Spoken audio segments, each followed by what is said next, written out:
الله الرحمن الرحيم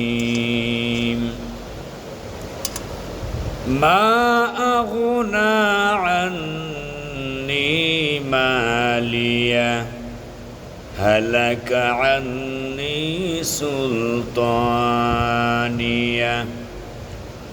রব্বুল আলামিন তিনি ইরশাদ ফরমাইছেন মা আগনা আন্নি মালিয়া।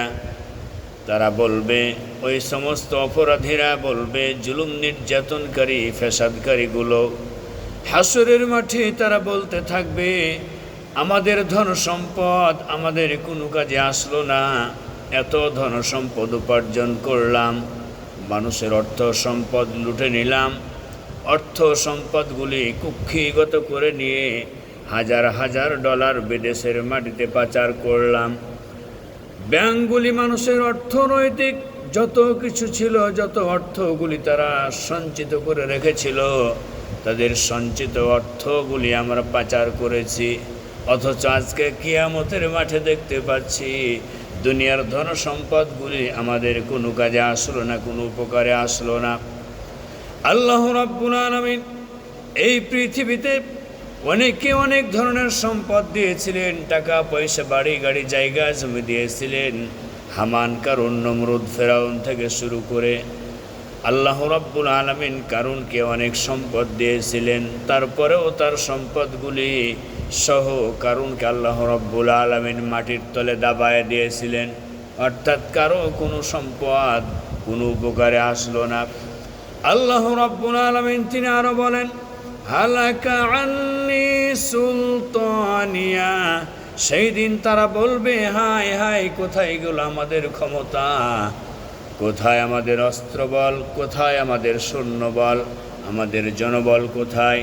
যেখানে দুনিয়ার জমিনে আমাদের জনবলের অভাব ছিল না, গোটা বাংলাদেশব্যাপী সবাই ছিল আমাদের দলের অন্তর্ভুক্ত। আমি যখনই তাদেরকে লাঠিচার্জ করেছিলাম, আমার প্রশাসন দিয়ে, আমার সেনাবাহিনী দিয়ে, আমার বিজিবি দিয়ে, আমার র্যাব দিয়ে আমি এত ধরনের ক্ষমতার দাপট দেখিয়েছিলাম। হায় হায়, আজকে কোথায় আমার ক্ষমতা খর্ব হয়ে গেল। হালাকা আন্নি সুলতানিয়া। সেই দিন তারা বলবে, হায় হায়, কোথায় আমাদের ক্ষমতা শেষ হয়ে গেল, কোথায় আমাদের বেনজিরের ক্ষমতা? যেই বেনজির বলেছিল এই বাংলাদেশের মাটিতে যারাই ইসলামের পক্ষে কথা বলবে, কোরআনের পক্ষে কথা বলবে, যারাই নারায়ে তাকবীর আল্লাহু আকবার স্লোগান দিবে, আমরা তাদেরকে ধরব, গ্রেফতার করব, তাদেরকে চার দেওয়ালের মধ্যে আটকিয়ে রাখবো। শুধু তাই নয়, যেই সমস্ত পরিবার থেকে ওই সকল সন্তানগুলি নারায়ে তাকবীর আল্লাহু আকবার স্লোগান দিবে, তাদের ঘাটটিকে ধরে মটকায় দিব। তারা মাটির তলে যদিও লুকিয়ে থাকে, তারপরেও মাটির সেই গভীর অতল থেকে তাদেরকে টেনে বের করে নিয়ে আসব। সেই বেনজিরের ক্ষমতা কোথায় চলে গেল? সেই বেনজির আজকে দুবাইয়ের মাটিতে গ্রেপ্তার হয়ে আছে। তারা এই দেশ থেকে বিতাড়িত হয়েছে, এই দেশ থেকে তাদের পতন হয়েছে, তারা পালিয়ে গিয়ে বিদেশের মাটিতে অবস্থান করছে। আল্লাহ রাব্বুল আলামিন বলছেন, সেই দিন ওই সমস্ত ক্ষমতাধর, ওই সমস্ত স্বৈরাচারী শাসকগুলো তারা বলবে, হালাকা আন্নি সুলতানিয়া। হায় হায়, কোথায় চলে গেল আমাদের ক্ষমতা, সব শেষ হয়ে গেল। জনবল কোথায়, অস্ত্রবল কোথায়, সৈন্যবল কোথায়, সব শেষ হয়ে গেল। আল্লাহ রাব্বুল আলামিনের দরবার হতে তারা পলায়ন করার চেষ্টা করবে। হাসরের মাঠে কঠিন মুসিবতের দিনে আল্লাহর দরবার থেকে তারা পালিয়ে যাওয়ার জন্য চেষ্টার পর চেষ্টা করবে। আল্লাহ রাব্বুল আলামিন বলছেন, খুযুহু ফাগুল্লুহু। আল্লাহ রাব্বুল আলামিন ফেরেশতাদেরকে বলবেন, ধর আমার ফেরেশতারা, ওই যে স্বৈরাচার পালায়ে যাচ্ছে, স্বৈরাচারকে ধর। ওই যে স্বৈরাচার পালায়ে যাচ্ছে, হামান, কারুন, নমরুদ, ফেরাউন, আবু জেহেলের গোষ্ঠীরা পালায়ে যাচ্ছে, ধর তাদেরকে ধর। ওই যে স্বৈরাচারী ইরশাদ পালায়ে যাচ্ছে, হাসিনা পালায়ে যাচ্ছে, এইরকমভাবে আল্লাহ রাব্বুল আলামিন বলবেন, আমার ফেরেশতারা সকল স্বৈরাচারীদেরকে ধর, তাদেরকে ধর, আর তাদের হাতে হাত কড়া পরায়ে দে। তাদের পায়ে পা বেড়ি ডান্ডা বেড়ি পরায় দে। আল্লাহ রাব্বুল আলামিন এই ডান্ডা বেড়িরও কথা বলেছেন। এই পৃথিবীতে অপরাধীরা যখন অপরাধী করে, বিশেষ করে যারা ইসলামী আন্দোলন করে, এই সমস্ত নেতা কর্মীদেরকে যখন তারা গ্রেপ্তার করে, তখন বড় বড় লিডারদেরকে তারা ডান্ডা বেড়ি পরায় দেয় গলার সাথে পায়ের সাথে। যে ডান্ডা বেড়ি পরায় দিলে তারা ঠিকভাবে হাঁটতেও পারবে না, দৌড়া তো দূরের কথা, দৌড়িয়ে কোথাও পালাতে পারবে না। তাদের এমনভাবে ডান্ডা বেড়ি পরিয়ে দেওয়া হয় যে তারা ঠিকমতো হাঁটতেও পারবে না। আমার প্রিয় ভাইয়েরা, আমি যখন 2016 সালে জেলখানার মধ্যে ছিলাম, তখন দেখেছিলাম যে ইসলামী আন্দোলনের কিছু কিছু নেতাদের পায়ে ডান্ডা বেড়ি পরানো হয়েছে। দেখেই কেমন লাগে। সেই মুরব্বীদের পর্যন্ত ডান্ডা বেড়ি পরানো হয়েছিল, যে মুরব্বীরাকে ছেড়ে দিলে তারা এমনিতে দৌড়িয়ে পালাতেও পারবে না।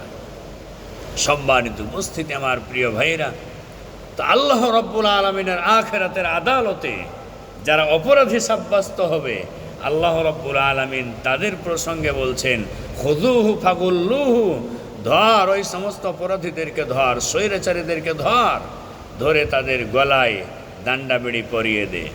আল্লাহ রাব্বুল আলামিন বলেন, সুম্মাল জাহিমা সাল্লুহু, তাদেরকে ধরে ধরে জাহান্নামে নিক্ষেপ করা হবে। তাদেরকে ধরে ধরে জাহান্নামে নিক্ষেপ করা হবে। তাদেরকে দলে দলে জাহান্নামের দিকে হাঁকায় হাঁকায় নিয়ে যাওয়া হবে। আপনারা দেখেছেন টিভির পর্দায় ইসলামী আন্দোলনের নেতা কর্মীদেরকে যখন ধরে, একাধিক ব্যক্তি যখন ধরে, আসামিদেরকে ধরে, তখন রশা দিয়ে একজনের মাজাকে ব্যাট দিয়ে বেঁধে দিয়েছে, ওই রশা দিয়ে আরও 10 জনের মাজাকে বেট দিয়ে বেঁধে দেওয়া হয়েছে। একই সাথে দেখা যাচ্ছে একটি রশি দিয়ে 10 জন, 15 জন, 20 জন পর্যন্ত আসামিকে তারা ওইভাবে মাজার সাথে রশি দিয়ে ব্যাট দিয়ে তাদেরকে হাঁকিয়ে নিয়ে যাওয়া হচ্ছে জেলখানার দিকে। আমার প্রিয় ভাইয়েরা, আল্লাহ রাব্বুল আলামিন সে কথাই বলছেন, ওয়াসিকাল্লাযীনা কাফারু ইলা জাহান্নামা যুমারা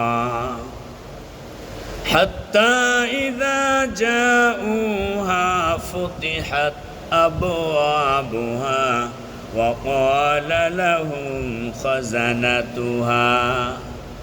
ওই সমস্ত আল্লাহ দ্রোহী, ইসলাম দ্রোহী, যাদের কাছে ইসলাম পছন্দ হয় নাই, দিন পছন্দ হয় নাই, আল্লাহর বিধান পছন্দ হয় নাই, আল্লাহ রাব্বুল আলামিন বলছেন তাদেরকে আমার ফেরেশতারা ধরবে, আর দলে দলে কাতারে কাতারে তাদেরকে হাঁকায়া হাঁকায়া জাহান্নামের দিকে নিয়ে যাওয়া হবে। জাহান্নামের দরজার কাছে যখন নিয়ে যাওয়া হবে, জাহান্নামের দরজা তখন তাদের জন্য খুলে দেওয়া হবে। ফেরেশতারা ধরবে আর বলবে, আলাম ইয়াতিকুম রাসূলুম মিনকুম ইয়াতলুনা আলাইকুম আয়াতি রাব্বিকুম। ওই ফেরেশতারা তাদেরকে ধরবে আর বলবে, আহারে, দুনিয়ায় তোদের কাছে কি কোনো ভীতি প্রদর্শনকারী কেউ যায় নাই? কেউ কি তোদেরকে জাহান্নামের ভয় ভীতির কথা বলে নাই, শাস্তির কথা বলে নাই, জাহান্নামের কঠিন আযাবের কথা কেউ কি তোদেরকে শোনায় নাই? কেউ কি তোদের সামনে আল্লাহর কোরআন থেকে তেলাওয়াত করে শোনায় নাই? ওই সমস্ত অপরাধীরা, দুনিয়ায় যাদের কাছে ইসলাম ভালো লাগতো না, কোরআন ভালো লাগতো না, ওয়াজ মাহফিল ভালো লাগতো না, ওয়াজ মাহফিলের প্যান্ডেল হলে তৈরি হওয়ার পরেও ভেঙ্গে দুমড়ে মুচড়ে শেষ করে দিত। ভাই কেন ভাঙতেছেন? তারা বলতে এটা উপরের নির্দেশে ভাঙ্গা হচ্ছে। যারা উপরের নির্দেশ ফলো করেছ, তারা একটাবারের জন্য ভাবো নাই এ দুনিয়ার জমিনে যারা ওপরওয়ালা আছে, অর্থাৎ যারা চেয়ারে বসে আছে, ওই মহান সৃষ্টিকর্তা আল্লাহ রাব্বুল আলামিন তাদের জন্য যে চেয়ারের ব্যবস্থা করেছেন, ওই চেয়ারের মালিক আরেকজন আছেন, যার জায়গা হচ্ছে আরশে মহল্লায়। ওই আল্লাহ রাব্বুল আলামিনকে ওপরওয়ালা মানো নাই, ওই আল্লাহ রাব্বুল আলামিনের ক্ষমতার কথা চিন্তা করো নাই, ওই আল্লাহ রাব্বুল আলামিনের নির্দেশ তোমরা ফলো করো নাই, পালন করো নাই, যার জন্য আল্লাহ রাব্বুল আলামিনের ফেরেশতারা বলবে, ইয়াতলুনা আলাইকুম আয়াতি রাব্বিকুম ওয়া ইউনযিরুনাকুম লিকা ইয়াউমিকুম হাদা। আহারে, আজকের কঠিন মুসিবতের দিনের কথা, জাহান্নামের কঠিন শাস্তির কথা, আযাবের কথা কেউ কি তোদেরকে বলে নাই? কেউ কি ভয় ভীতি দেখায় নাই? নবী রাসূল কি তোদের সামনে আগমন করে নাই? তারা কি তোমাদের সামনে কোরআনুল কারীম থেকে তেলাওয়াত করে শোনায় নাই? তখন তারা বলবে ক্বালু বালা, হ্যাঁ অবশ্যই অবশ্যই অবশ্যই আমাদের কাছে নবী রাসূলগণ গেছিলেন, কিন্তু নবী রাসূলদেরকে পর্যন্ত ঠাট্টা বিদ্রুপ করতে আমার ছাড়ি নাই। আল্লাহ রাব্বুল আলামিন বলেন, ইয়া হাসরাতান আলাল ইবাদি মা ইয়াতিহিম মিন যিকরিম মির রাব্বিহিম ইল্লা কানু বিহি ইস্তাহজিউন। রাব্বুল আলামিন বলছেন, এই পৃথিবীতে আমি এমন কোন নবী রাসূলগণ পাঠাই নাই যেই সমস্ত নবী রাসূলগণ যখন সত্য তাদের সামনে তুলে ধরেছেন তখন ওই নবী রাসূলদের সাথে তারা ঠাট্টা বিদ্রুপ করে নাই। এমন কোনো নবী ছিল না, এমন কোনো রাসূল ছিল না। এই জন্য আমার প্রিয় ভাইরা, যখন তাদেরকে জাহান্নামের দিকে নিয়ে যাওয়া হবে, সব কিছু বলা হবে, তখন তারা বলবে ক্বালু বালা, হ্যাঁ আমাদের কাছে গিয়েছিল, আমাদের কাছে সত্য তুলে ধরেছিল, ওয়ালাকিন হাক্কাত কালিমাতুল আযাবি আলাল কাফিরিন। আজকে আমরা কাফের হিসাবে সাব্যস্ত হয়েছি, জাহান্নামে যাওয়ার উপযুক্ত হয়েছি এই কারণেই যে আমরা নবী রাসূলদের কথা মানি নাই, শুনি নাই, আলেম ওলামাদের কথাও মানি নাই। কোরআন থেকে আমাদের সামনে কথা বলা হতো, আমরা কোরআনের বাণীকে স্তব্ধ করে দিয়েছিলাম, কোরআনের বাণীকে আমরা সমুন্নত করে রাখার জন্য ব্যবস্থা করি নাই। কোরআনুল কারীমের বাণীকে আমরা স্তব্ধ করে দিতে চেয়েছিলাম এবং করে দিয়েছিলাম, যাতে করে কোরআন শুনতে আসবে সব মানুষগুলো ইসলামপন্থী হয়ে যাবে, ইসলামের দলে দলে ঢুকে পড়বে, আমাদের কাছ থেকে আমাদের জনবল ছুটে যাবে, আমাদের জনবল কমে যাবে। ইসলামপন্থীরা এক সময় আস্তে আস্তে তারা একটি বিরাট আকারে বটগাছের মতো তারা ছায়া বিস্তার করবে। এরকমভাবে যখন করতে থাকবে তখন আমাদের বাপদাদার অস্তিত্ব শেষ হয়ে যাবে, আমাদের সরকারের গদিটাও হাতছাড়া হয়ে যাবে, যার জন্য আমরা তাদেরকে ধরতাম, গ্রেপ্তার করতাম আর তাদের উপরে জুলুম নির্যাতন চালাতাম, যার কারণে আজকে আমরা জাহান্নামে যাওয়ার উপযুক্ত হয়ে গেছি। নাউজুবিল্লাহ মিন জালিক। আমার প্রিয় ভাইরা, আল্লাহ রাব্বুল আলামিন বলছেন, কিলা দুখুলু আবওয়াবা জাহান্নামা খালিদিনা ফিহা ফাবিইসা মাসওয়াল মুতাকাব্বিরিন। রব্বুল আলামিনের ফেরেশতারা সেই দিন ওই সমস্ত অপরাধীদেরকে ধরবে আর বলবে, কিলা দুখুলু আবওয়াবা জাহান্নাম, ঢুকে পড়ে জাহান্নামে, জাহান্নামের দরজা তোদের জন্য আজকে খুলে দেওয়া হয়েছে, এই জাহান্নামের মধ্যে ঢুকে পড়। কিলা দুখুলু আবওয়াবা জাহান্নাম, এই জাহান্নামের মধ্যে প্রবেশ কর। খালিদিনা ফিহা, এই জাহান্নাম হচ্ছে তোদের জন্য চিরকাল একটি আবাসস্থল। ফাবিইসা মাসওয়াল মুতাকাব্বিরিন। রব্বুল আলামিন বলছেন, অহংকারীদের পরিণতি এই জায়গায় শেষ হবে। অহংকারীদের পরিণতি জাহান্নাম। এই জাহান্নাম কতই না নিকৃষ্টতম স্থান, এই জাহান্নাম কতই না ভয়াবহ জায়গা, এই জাহান্নাম কতই না খারাপ জায়গা। এই জাহান্নামে ঢুকে পড়। দুনিয়ায় আমার বান্দাদের উপরে জুলুম নির্যাতন করেছিলি, অন্যায়ভাবে হাতে হ্যান্ডকাপ তুলে দিয়ে, অন্যায়ভাবে তাদেরকে ধরে গ্রেপ্তার করে কোনো ধরনের অপরাধ করা ছাড়াই তাদের নামে মামলা দিয়ে দীর্ঘ 13টি বছর পর্যন্ত আমার গোলাম যেই গোলাম তার গোটা জীবনটাই কোরআনুল কারীম প্রচারের কাজে ব্যয় করেছিলেন, সেই গোলামকে পর্যন্ত তোরা মিথ্যা মামলা দিয়ে দীর্ঘ 13টি বছর জেলখানার মধ্যে আটকে রেখেছিলি। তাকে ফাঁসির রায় দাও, সেই ফাঁসির রায় দিতে তোদের সম্ভব হয় নাই, সেই ফাঁসির রায় দাও তোদের পক্ষে সম্ভব হয় নাই। তাকে আমৃত্যু কারাদণ্ড দিয়েছিলি এই কারণেই, যাতে করে তার গোটা জীবনটাই জেলখানার মধ্যে গলে পচে শেষ হয়ে যায়। শেষ পর্যন্ত আমার গোলামকে তোরা সেই ইঞ্জেকশন পুশ করে দুনিয়ার জমিন থেকে বিদায় করে দিয়েছিলি। এইরকমভাবে দিনের কত দাঈদেরকে তোরা অন্যায়ভাবে ফাঁসির মঞ্চে ঝুলাইয়া দিয়েছিলি, যে বড় বড় বেশ কিছু লিডারদেরকে আমরা ফাঁসি দিয়ে দিতে পারলেই বাকিগুলো সব সেটে যাবে, বাকিগুলো সব আলোচনা বন্ধ করে দেবে, স্তব্ধ হয়ে যাবে, দিন প্রচার বন্ধ হয়ে যাবে। আমি আল্লাহ রাব্বুল আলামিন তোদের সকল প্রকার ষড়যন্ত্রকে নস্যাৎ করে দিয়েছিলাম। আমার প্রিয় ভাইরা, আল্লাহ রাব্বুল আলামিন বলছেন, সুম্মা ফি সিলসিলাতিন যারউহা সাবউনা যিরাআন ফাসলুকু।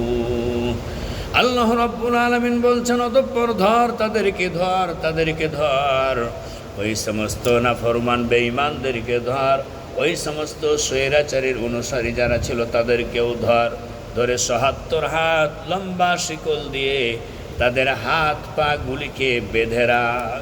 ৭৭ হাত লম্বা শিকল দিয়ে ওই সমস্ত অপরাধীদেরকে বেঁধে রাখা হবে। ইন্নাহু কানা লা ইউমিনু বিল্লাহিল আযীম। আমার প্রিয় ভাইয়েরা, একটু মনোযোগ দিন।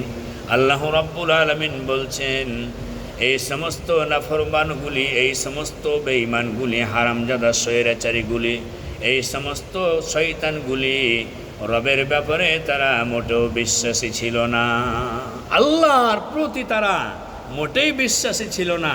যদিও তারা দাবি করত আমরা মুসলমান, সময় আসলে জুমার দিন সালাত আদায় করত, কিন্তু সালাত আদায় করলেই কি হবে, তাদের মন মগজে চিন্তা চেতনার মধ্যে এটাই সব সময় ছিল যে ওই সমস্ত মোল্লাদেরকে ধরতে হবে, তাদেরকে শাস্তি দিতে হবে, জেলখানায় ভরতে হবে।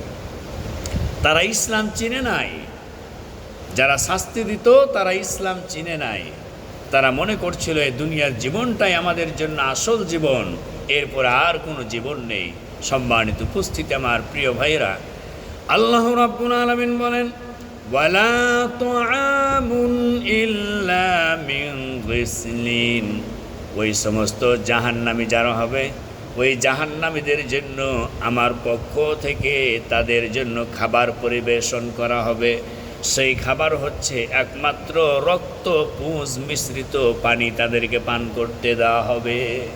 রক্ত পুঁজ মিশ্রিত এই পানি তাদেরকে পান করতে দেওয়া হবে, অর্থাৎ রক্ত পুঁজ, এগুলি হচ্ছে জাহান্নামীদের খাবার। নাউজুবিল্লাহি মিন যালিক। আল্লাহ তাআলা তিনি আমাদেরকে ওই অবস্থা থেকে হেফাজত করুন। আমরা পরকালীন জীবনে যদি সুখ চাই, শান্তি চাই, আরাম পেতে চাই, তাহলে আল্লাহ রাব্বুল আলামিনের গোলামি করা ছাড়া এর বিকল্প আর কোনো রাস্তা নেই। আমার প্রিয় ভাইরা, আল্লাহ রাব্বুল আলামিন বলেন, লা ইয়াকুলুহা ইল্লাল খাতিউন।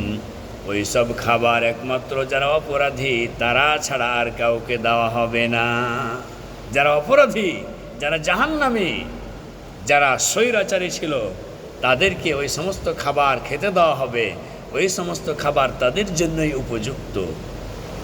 আমার প্রিয় ভাইয়েরা, ইমানদার ব্যক্তি যারা হবে, আল্লাহর গোলামি যারা করবে, আল্লাহর জমিনে আল্লাহর দ্বীনকে প্রতিষ্ঠিত করার জন্য যারা আন্দোলন করবে, সংগ্রাম করবে, লড়াই করবে, আল্লাহ রাব্বুল আলামিন ওই সমস্ত ইমানদার বান্দা বান্দীদেরকে জান্নাত দিতে চেয়েছেন।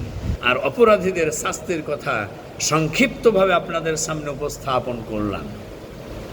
জেলখানার ভিতরে যখন জেলখানার গেটে নিয়ে যাওয়া হয় অপরাধী সাজিয়ে যাদেরকে, তখন জেলখানার গেটটা খুলে দেওয়া হয়, তাদেরকে ভিতরে ভরে দেওয়া হয়। আল্লাহ রাব্বুল আলামিন ওই জাহান্নাম তৈরি করে রেখেছেন। ওই জাহান্নামে যারা হবে, জাহান্নামের দরজার সামনে নিয়ে যাওয়ার পরে তাদের জন্য জাহান্নামের দরজাটা খুলে দেওয়া হবে এবং জাহান্নামের মধ্যে তাদেরকে প্রবেশ করানো হবে। যেরকমভাবে দুনিয়া অপরাধী সাজিয়ে জেলখানার গেটের সামনে নিয়ে গিয়ে ভরে দেওয়া হয়, ফেরেশতারা এইরকমভাবে তাদেরকেই ভরে দেবে জাহান্নামের ভেতরে। সম্মানিত উপস্থিতি, আমার প্রিয় ভাইরা, এই জন্য আসুন, আল্লাহ রাব্বুল আলামিন তিনি আমাদেরকে দিয়েছেন কোরআন। এই কোরআন আমাদেরকে পড়তে হবে, কোরআন আমাদেরকে বুঝতে হবে এবং কোরআন অনুযায়ী আমাদেরকে জীবন যাপন করতে হবে। এইরকমভাবে যদি আমরা আমাদের ব্যক্তি জীবন, পরিবার জীবন, সমাজ জীবন, রাষ্ট্র জীবনে যদি প্রত্যেকটি সেক্টরে আমরা কোরআন চাই, ইসলাম চাই এবং ইসলামকে পালন করার জন্য চেষ্টা করি, আল্লাহ রাব্বুল আলামিন তাদেরকে যদি মায়া করে, দয়া করে জান্নাত দেন, তাহলে তাদের পরিবেশটা কেমন হবে? আমার প্রিয় ভাইরা, আল্লাহ রাব্বুল আলামিন বলেন, জান্নাতু আদনি ইয়াদখুলুনাহা ওয়া মান সালাহা মিন আবাইহিম ওয়া আজওয়াজিহিম ওয়া যুররিয়াতিহিম ইয়াদখুলুনা আলাইহিম মিন কুল্লি বাব। সূরাতুর রাদ 23 নম্বর আয়াত। আল্লাহ রাব্বুল আলামিন বলছেন, যাদেরকে আমি জান্নাতে প্রবেশ করাবো, দুনিয়ায় যদি তারা ইসলামিক পরিবার গঠন করে থাকে, দুনিয়ায় যদি তারা কোরআন সুন্নাহর আলোকে পরিবার পরিচালনা করে থাকে, আমার গোলামি করে থাকে, আমি আল্লাহ রাব্বুল আলামিন তাদেরকে যখন জান্নাতে প্রবেশ করাবো, ওই জান্নাতে যদি বাবা মা দুনিয়ায় সৎকর্মশীল হয়ে থাকে, সন্তান সন্ততি যদি সৎকর্মশীল হয়ে থাকে, পরিবার পরিজন যদি সৎকর্মশীল হয়ে থাকে, স্বামী এবং স্ত্রী যদি সৎকর্মশীল হয়ে থাকে, আমি রব্বুল আলামিন তাদের সবাইকে একই জান্নাতে পরিবারের অন্তর্ভুক্ত করে দেব। সুবহানাল্লাহ, সুবহানাল্লাহ। এটি ইসলাম। আল্লাহ রব্বুল আলামিন বলছেন, ওই জান্নাতের ভেতরে, জান্নাতের প্রত্যেকটি দরজা দিয়ে আমার ফেরেশতারা প্রবেশ করবে। সালামুন আলাইকুম বিমা সাবারতুম ফানি'মা উকবাদ-দার। আল্লাহ তাআলা বলছেন, জান্নাতের প্রত্যেকটি দরজা দিয়ে আমার ফেরেশতারা প্রবেশ করবে, আর ওই জান্নাতি বান্দা বান্দীদেরকে শুধু আমার পক্ষ থেকে সালাম আর সম্ভাষণ জানানো হবে। সুবহানাল্লাহ। কি একটি পরিবেশ হবে, এত সুন্দর একটি পরিবেশ হবে যে ফেরেশতারা সালাম দেবে, শান্তি আর শান্তি। আল্লাহ রাব্বুল আলামিন বলেন, ওয়াসিকাল্লাযীনা তাকাউ রাব্বাহুম ইলাল জান্নাতি যুমারা। সূরা যুমার। যুমার অর্থ হচ্ছে দল। যারা জান্নাতি দল হবে তাদেরকে দলে দলে কাতারে কাতারে ফেরেশতারা জান্নাতের দিকে নিয়ে যাবে। কাদেরকে? দুনিয়ার জমিনে যারা কেবলমাত্র তাদের মহান রবকে ভয় করে জীবন যাপন করেছে, আল্লাহ তাআলাকে ভয় করে জীবন যাপন করেছে, আল্লাহ রাব্বুল আলামিনের ফেরেশতারা তাদেরকে দলে দলে জান্নাতের দিকে নিয়ে যাওয়া। হাত্তা ইযা জাউহা ওয়া ফুতিহাত আবওয়াবুহা ওয়া ক্বালা লাহুম খাজানাতুহা। যখন তাদেরকে দলে দলে কাতারে কাতারে জান্নাতের দিকে নিয়ে যাওয়া হবে, জান্নাতে প্রবেশ করানো হবে, জান্নাতের দরজাগুলো মুক্ত করে দেওয়া হবে, ফেরেশতারা তাদেরকে ধরবে। অর্থাৎ জান্নাতে আহলান সাহলান সুস্বাগতম জানানোর জন্য যে সমস্ত ফেরেশতারা দায়িত্বে নিয়োজিত থাকবেন, তারা তাদেরকে ধরবেন আর বলবেন, সালামুন আলাইকুম তিবতুম ফাদখুলুহা খালিদিন। আহারে, কি চমৎকার জীবন তারা পেয়ে যাবে, এত সুন্দর তারা জীবন পেয়ে যাবে। দুনিয়ার জমিনে তারা কষ্ট করেছিল, দিনের পর দিন খেয়ে না খেয়ে আল্লাহর গোলামি করেছিল। আল্লাহর গোলামি করতে গিয়ে ওই সমস্ত স্বৈরাচারীদের জুলুম নির্যাতনের শিকার হয়েছিল। পরিবার ফেলে দিয়ে দিনের পর দিন রাতের পর রাত কোথায় কাটিয়েছে, পরিবার ফেলে দিয়ে জেলখানার মধ্যে তাদেরকে আটকে রাখা হয়েছিল। অপরদিকে একদিকে পড়েছে ওই সমস্ত আমার দিনের মুজাহিদদের চোখের পানি, আর একদিকে ঝরেছে পরিবার পরিজনের চোখের পানি, শিশুদের চোখের পানি। বাবা মার জন্য কত নার্তনাদ করেছিল, বাবা তুমি কোথায়? সেই জেলখানার গেটে যখন বাবা সন্তানগুলি যখন বাবাকে দেখতে যায়, আত্মীয় স্বজনকে দেখতে যায়, তখন ওই সন্তানদের চোখের পানি এমনিতেই চলে আসে। আমি যেই সময় জেলখানার মধ্যে ছিলাম, আমার সেই ছোট্ট সন্তানটি যখন বয়স আনুমানিক 7 বছর 8 বছর এরকম সময়, ওই সন্তানটি যখন আমাকে 4 দেওয়ালের ভেতর থেকে এইরকমভাবে যখন দেখতে গেল, লোহার শিকলের ভেতর দিয়ে দেখতে পাই না। একদিকে সন্তান কাঁদে, পরিবার কাঁদে, আর একদিকে বুকটাকে শক্ত করে দিয়ে সন্তানের সাথে কথা বলার চেষ্টা করেছিলাম। আমার প্রিয় ভাইয়েরা, আল্লাহ রাব্বুল আলামিন বলছেন, আমার এই জমিনে আমার দিনের কর্মী যারা হবে, ইসলামী আন্দোলনের কর্মী যারা হবে, আল্লাহর জমিনে আল্লাহর গোলামি যারা করবে, সঠিকভাবে জীবনযাপন যারা করবে, আল্লাহর ফেরেশতারা তাদেরকে জান্নাতের মধ্যে আহলান সাহলান সুস্বাগতম জানাতে থাকবে। ফেরেশতারা তাদেরকে নিয়ে যেতে থাকবে, জান্নাতীরা সামনের দিকে হাঁটতে থাকবে, ফেরেশতারা পিছন দিক থেকে স্লোগান দিতে থাকবে, আহলান সাহলান সুস্বাগতম। জান্নাতীদেরকে জানানো হবে, জান্নাতীরা জান্নাতের দরজার কাছে যাবে, জান্নাতের মধ্যে তাদেরকে প্রবেশ করানো হবে। ফেরেশতারা সালাম দিতে থাকবে, সালামুন আলাইকুম তিবতুম ফাদখুলুহা খালিদিন। আল্লাহর পক্ষ থেকে তোমাদের জন্য আজকে শান্তির বার্তা। বলুন সুবহানাল্লাহ। আল্লাহর পক্ষ থেকে আজকে তোমাদের উপরে শুধু শান্তি আর শান্তি নাজিল হতে থাকুক। এই জান্নাত তোমাদের থাকার জন্য চিরস্থায়ী আবাসস্থল আল্লাহ তাআলা জান্নাত তৈরি করে দিয়েছেন। এই জান্নাতের মেহমান হিসাবে আল্লাহ তাআলা তোমাদেরকে কবুল করেছেন। এই জান্নাতে তোমরা চিরকাল থাকো। আল্লাহ রাব্বুল আলামিন বলেন, আমার জান্নাতি বান্দা বান্দিরা যখন জান্নাত পেয়ে যাবে, দুনিয়ায় কষ্ট করার ফলে পরকালীন সুখ শান্তির আরাম স্থানের যখন জান্নাতটা তারা পেয়ে যাবে, তখন তাদের জবান থেকে বেরিয়ে আসবে কি? আল্লাহ রাব্বুল আলামিন বলছেন, ওয়াকালুল হামদুলিল্লাহিল্লাযী সাদাকানা ওয়া'দাহু ওয়া আওরাসানাল আরদা নাতাবাওয়াউ মিনাল জান্নাহ হাইসু নাশাউ ফানি'মা আজরুল আমিলিন। আল্লাহ রাব্বুল আলামিন বলছেন, আমার জান্নাতি বান্দা বান্দিরা যখন জান্নাত পেয়ে যাবে, তখন তারা বলবে, ওই সমস্ত সকল প্রশংসা ওই মহান আল্লাহ রাব্বুল আলামিনের জন্যই। তারা প্রশংসা জ্ঞাপন করবে, সকল প্রশংসা গুণকীর্তন একমাত্র ওই আল্লাহ তাআলার জন্যই, যে আল্লাহ তাআলা আমাদের সাথে জান্নাতের ওয়াদা করেছিলেন, আজকে আমাদেরকে জান্নাতের উত্তরাধিকারী দান করেছেন। এই জান্নাত এখন আমাদের।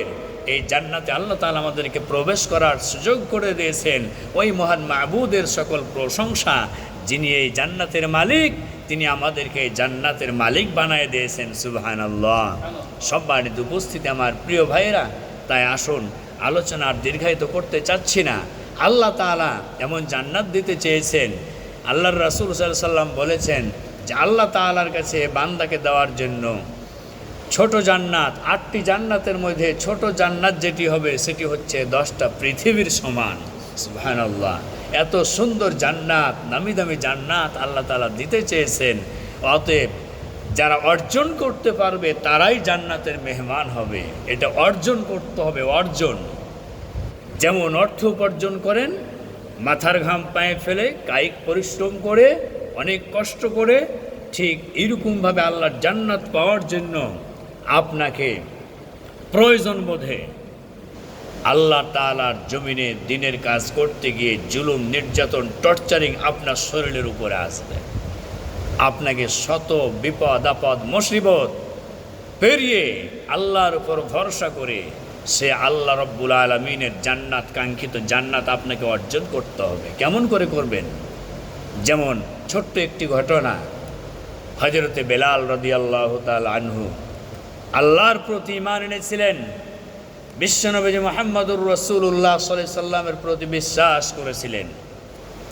সেই বেলালকে ঈমানের পথ থেকে টলানোর জন্য, হটানোর জন্য যখন তার মুনিব উমাইয়া তার উপরে জুলুম, নির্যাতন, টর্চারিং শুরু করলো, কালো মানুষ শরীরের উপরে চাবুকের পর চাবুক মারতে থাকে।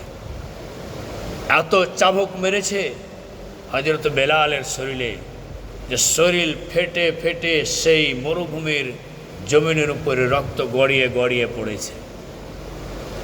সে বেলালের উপরে এত জুলুম নির্যাতন হলো, তাকে দিন থেকে সরানোর জন্য, ইসলাম থেকে সরানোর জন্য, আল্লাহর প্রতি আস্থা এবং বিশ্বাস থেকে দূরে সরানোর জন্য এত জুলুম নির্যাতন করা হলো।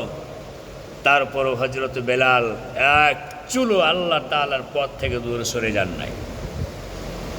তার জিহ্বাটাকে টেনে বাবলা গাছের কাটা পুঁতে দেওয়া হলো। তার শরীর থেকে পোশাক খুলে নিয়ে মরুভূমি বালির উপরে শুয়ে দিয়ে তার বুকের উপরে বিশাল পাথর চাপিয়ে দেওয়া হলো। এত বড় বিশাল পাথর চাপিয়ে দেওয়া হলো যে হযরত বেলালের কষ্টের পর কষ্ট বেড়ে যেতেই থাকলো। তাকে একটাই কারণে কষ্ট দেওয়া হচ্ছিল যে তুমি ঈমান গ্রহণ করেছো, ঈমান এনেছো এক আল্লাহর উপরে, এই পথ থেকে তুমি ফিরে এসো।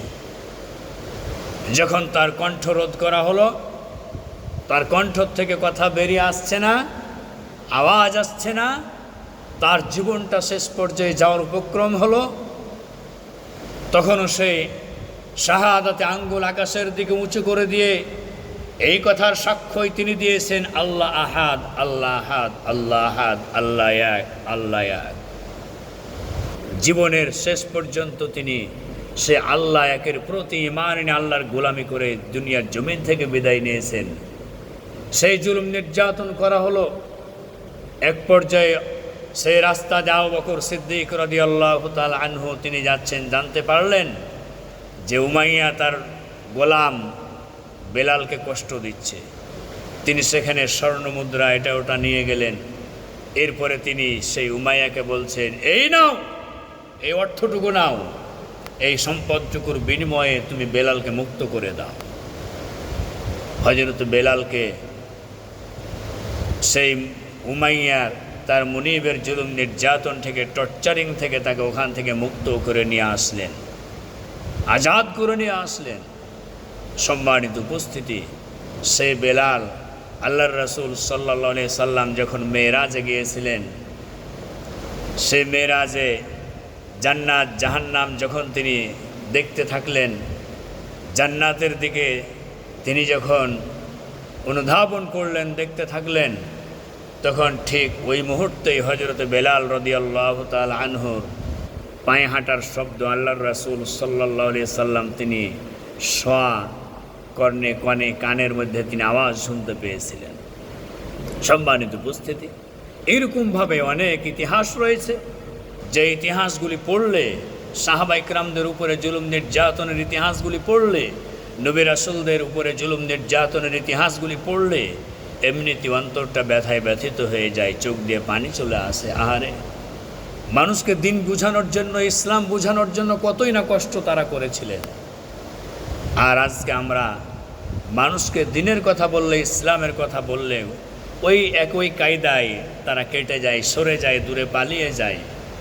যখন কিছু সংখ্যক আলেমদেরকে যখন ডাকা হয়, তখন অনেকেই আসছি, এই করছি, ওই করছি বলেও তারা দূরে সরে যায়। সম্মানিত উপস্থিতি, আমার প্রিয় ভাইয়েরা, দূরে সরবে, এটাই স্বাভাবিক। কারণ এই পথটি হচ্ছে দিন প্রতিষ্ঠিত করার পথটি, রাস্তাটি হচ্ছে রক্ত পিচ্ছিল পথ। কত নবীদের রক্ত ঝরেছে, কত সাহাবা ইকরামদের রক্ত ঝরেছে, কত সাহাবা ইকরামগণ পঙ্গুত্ব বরণ করেছেন, কত সাহাবা ইকরামগণ জীবন দিয়েছেন। শুধু তাই নয়, আমার আপনার দিনের নবী, মায়ার নবী এই কালেমার বাণী মানুষের দ্বারে দ্বারে প্রচার করতে গিয়ে এই অপরাধের কারণেই তায়েফের ময়দানে ওই সমস্ত তায়েফবাসীরা ছোট বাচ্চাদেরকে লেলিয়ে দিল বিশ্বনবীজির পিছনে, মার পাথর মার, আব্দুল্লাহর পুত্র মুহাম্মদকে শেষ করে দে, পাথর মেরে মেরে তাকে শেষ করে দে। এত পাথর মারা হলো, বিশ্বনবীজি সাল্লাল্লাহু আলাইহি সাল্লামের শরীর থেকে রক্ত ঝরেছে তায়েফের ময়দানে। নবীজি বেহুশ হয়ে পড়ে গেলেন। হযরত জিবরিল আমিন ফেরেশতা আসলেন, আল্লাহর রাসূলকে বলছেন, ইয়া রাসূল আল্লাহ, আপনি যদি বলেন, অনুমতি দেন, এ তায়েফবাসীকে মাটি চাপা দিয়ে শেষ করে দেয়। নবীজি সাল্লাল্লাহু আলাইহি সাল্লাম বললেন, জিবরাইল, আমার কথাতেই যদি সেটি হয়ে যায়, আর যদি ধ্বংস হয়ে যায়, আমি নবী কার কাছে গিয়ে বলবো, লা ইলাহা ইল্লাল্লাহ তুফলিহুন, লা ইলাহা ইল্লাল্লাহ দাখালাল জান্নাহ, আমি নবী কার কাছে গিয়ে বলবো? আল্লাহর নবী বিশ্ব নবীজি মুহাম্মাদুর রাসূলুল্লাহ সাল্লাল্লাহু আলাইহি সাল্লাম হুঁশ ফিরে পেলেন। এরপরে আবার একটু দাঁড়ানোর চেষ্টা করলেন, পথ চলতে থাকলেন। আবার যখন পথ চলতে থাকলেন, পুনরায় বিশ্ব নবীজির শরীরে পাথর নিক্ষেপ করা হলো, গোলা বারুদ ছুটে আসছে, আবার শরীর থেকে রক্তক্ষরণ হয়েছে। বিশ্বনবীজি সাল্লাল্লাহু আলাইহি সাল্লাম দিন প্রচার করার কারণে উহুদের ময়দানে দান মোবারক শহীদ করেছেন, তায়েফের ময়দানে রক্ত দিয়েছেন। আমার প্রিয় ভাইয়েরা, আসুন আমরা সঠিক ইসলামকে জানার চেষ্টা করি, বুঝার চেষ্টা করি। যা আসলে ইসলাম কেমন করে পালন করতে হবে এবং ইসলামের পথে চললে পারে পরকালীন জীবনে সুখ শান্তি আরাম আয়েশ কেমন রয়েছে। এই প্রসঙ্গে আল্লাহ রাব্বুল আলামিন কোরআনুল কারীমের পাতায় অনেক জায়গায় লিখে দিয়েছেন। আল্লাহ তাআলা তিনি আজকে আমাদেরকে এই সংক্ষিপ্ত আলোচনা থেকে যেই কথাগুলি আলোচনা করলাম, আসুন আল্লাহ রাব্বুল আলামিন তিনি আমাদেরকে জাহান্নামের পথ থেকে হেফাজত করুন, আমরা যেন জান্নাতের পথে ধাবিত হতে পারি। সেই জান্নাত কাঙ্ক্ষিত মানের মঞ্জিল জান্নাত পাওয়ার আশায় আল্লাহ তাআলার গোলামি আমরা সঠিকভাবে করার চেষ্টা করি। আল্লাহুম্মা আমিন। বারাকাল্লাহু লানা ওয়া লাকুম ফিল কুরআনিল আযীম। আসসালামু আলাইকুম ওয়া রাহমাতুল্লাহি তাআলা ওয়া